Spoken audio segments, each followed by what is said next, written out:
This is the HSL with Game 2 between Vapor, the blue Protoss, and Akane, the pink Terran. So in game number 1, we saw the Queso from Janny. She proxied 2 racks and tried to all-in him with the bit-by-bit SCV pull, but Mark did a very interesting leave the Nexus up strategy, pull everything up his ramp, but leave the Nexus up.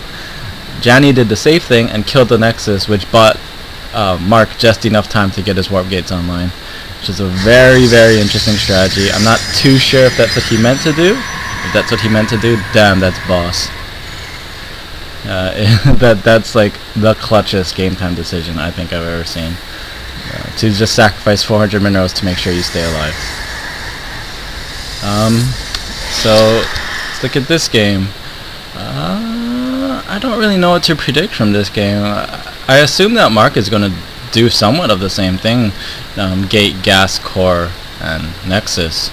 It seems to be like the go-to build in PvT in our tournament. The 2 higher level Protosses, Mark and Randy, both do that in PvT. So maybe that is just the go-to build. So Mark is in here now. He's scouting around. He still doesn't see them gases. He's probably thinking, oh my god. And oh, Jenny takes his gas. Mark makes it look like he's gonna leave, but no, the juke, the turnaround. And oh my god, he's gonna see it.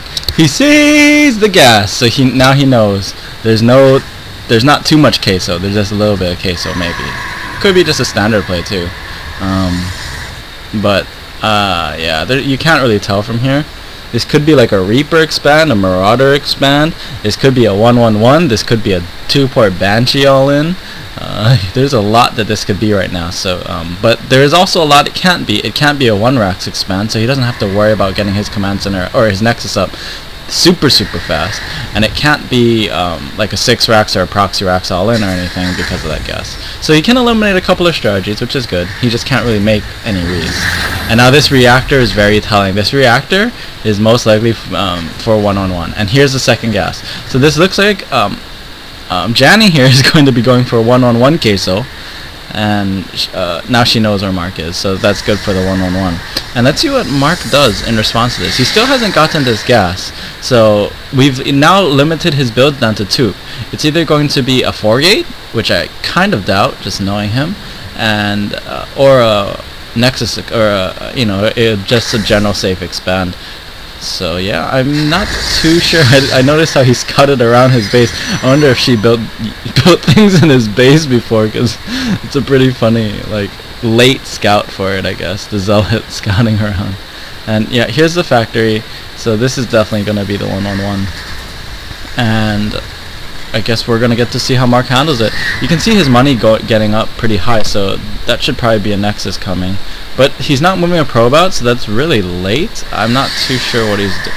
Oh god, he's going to 4-gate. And here comes the 4 gates. Boom, boom, boom. And the chrono boost on the Cybernetics core. He timed it out pretty freaking well, too. Every Protoss knows how to 4-gate. And here's the proxy pylon up.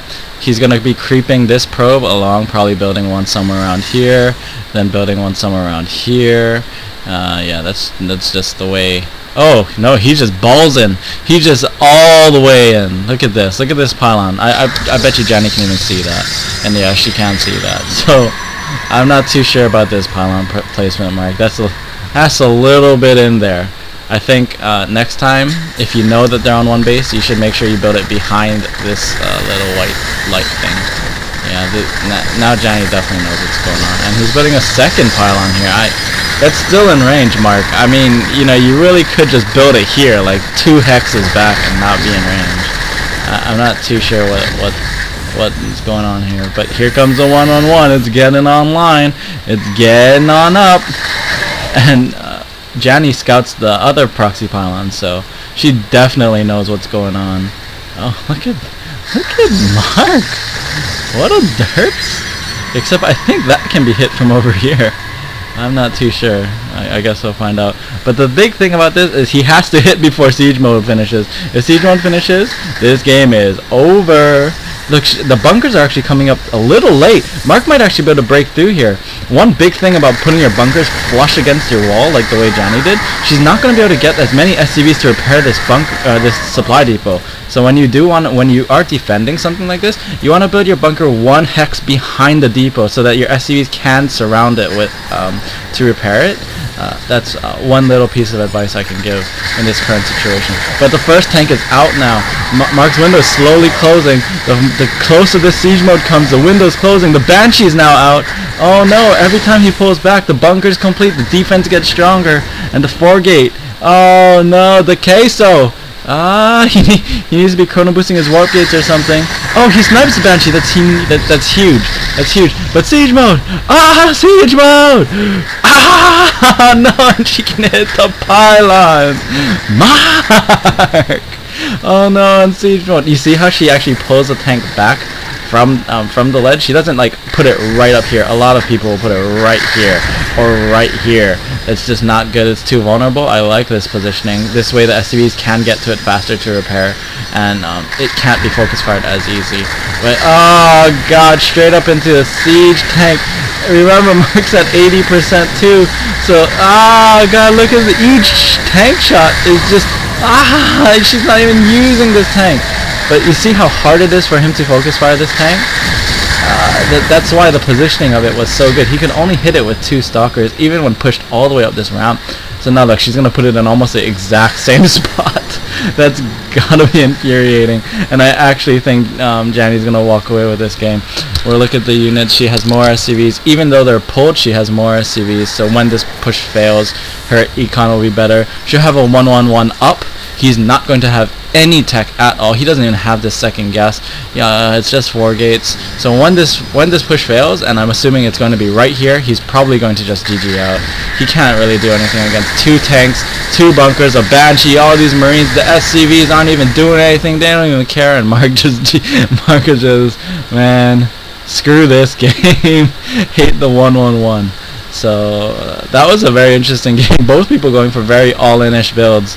If Janny wasn't going for something like the 1-on-1, this 4-gate might have actually killed her. But the 1-on-1 in this siege mode just absolutely demolished the 4-gate. GG, let's go to game 3.